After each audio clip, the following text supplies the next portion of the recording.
시청자 여러분, 안녕하십니까? 이번 주 마지막 소식입니다. 먼저 미국 및 국제 소식입니다. 트럼프 대통령이 중동 순방을 성공적으로 마치고 귀국길에 올랐습니다. 이번 순방에서 아랍에미리트, 사우디아라비아, 카타르 정상들과 연쇄회담을 갖고 경제 안보 분야 협력 방안을 집중 논의했습니다. 특히 인공지능과 반도체 등 첨단 기술 분야에서 수십억 달러 규모의 협력 계약을 체결하며 실질적 성과를 이끌어냈습니다. 국경 지역 안보 강화를 위한 군사 협력도 주요 의제로 다뤄졌으며 동맹국들과의 공동 대응 의지를 재확인했습니다. 이번 순방은 미국의 중동 전략을 재정립하고 기술 중심의 경제 외교를 본격화하는 전환점이 된 것으로 보입니다. 백악관은 순방에서 도출된 협의 사항을 바탕으로 후속 실행 방안 마련에 착수했다고 밝혔습니다. 다음 소식입니다. 트럼프 대통령이 가자 지구의 식량 위기를 언급하며 많은 이들이 굶주리고 있다고 지적하고 미국이 이 사태를 해결하겠다고 밝혔습니다.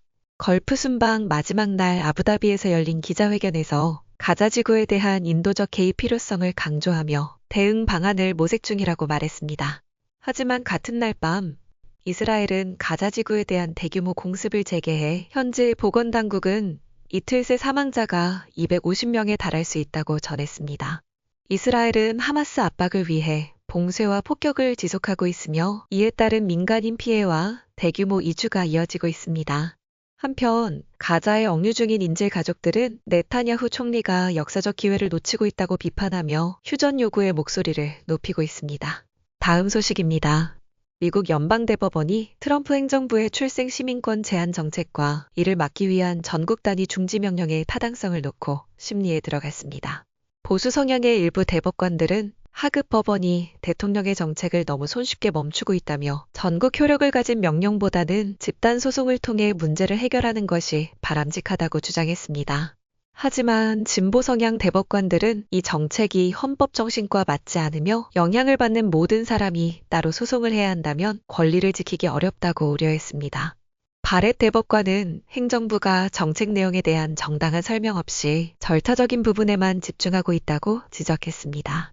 이번 심리는 대통령이 어떤 정책을 추진할 수 있는지 또 법원이 어디까지 이를 막을 수 있는지를 가늠하는 중요한 계기가 되고 있습니다.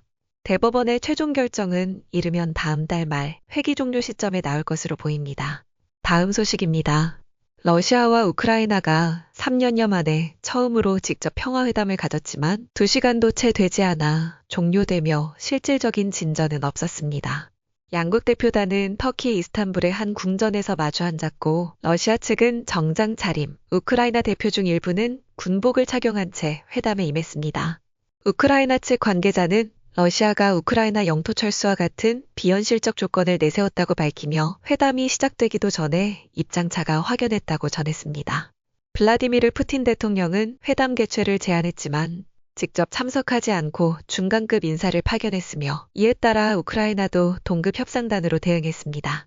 젤렌스키 우크라이나 대통령은 완전하고 정직한 휴전을 최우선 과제로 강조하며 러시아가 이를 거부할 경우 에너지 금융 부문에 대한 강력한 제재가 필요하다고 주장했습니다.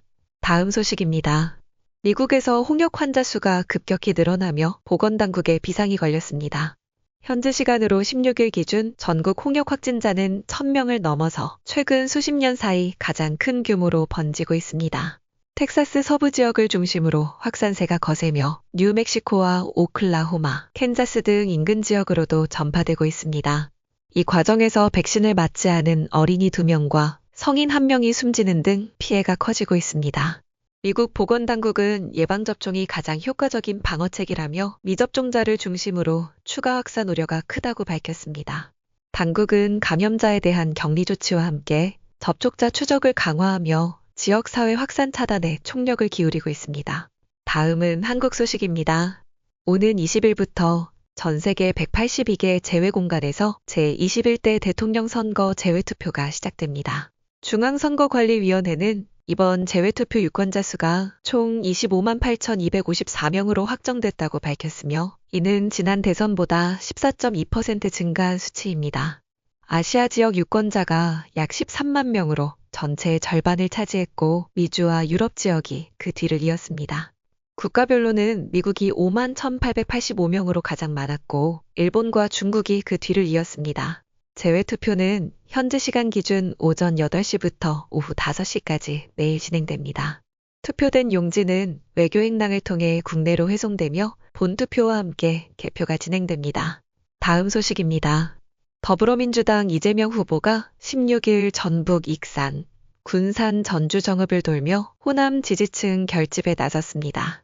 이 후보는 호남이 수도권 중심 정책에서 소외되어 왔다며 전북 지역에 대한 집중 투자와 균형 발전을 약속했습니다. 익산에서는 K푸드 산업 육성을, 군산에서는 전기 조선 분야 신산업 지원과 새만금 개발 조속 추진을 공약으로 내세웠습니다. 전주에서는 청년 국악인들과 간담회를 열고 K컬처 중심지로 전북을 키우겠다는 의지를 밝혔습니다. 또한 5.18 민주화운동의 첫 희생자인 이세종 열사 추모비를 참배하며 내란 종식 메시지를 재차 강조했습니다. 이 후보는 전북이 소외감을 느끼지 않도록 확실히 책임지겠다며 지역 맞춤형 공약을 통해 지지층 다지기에 주력했습니다. 다음 소식입니다.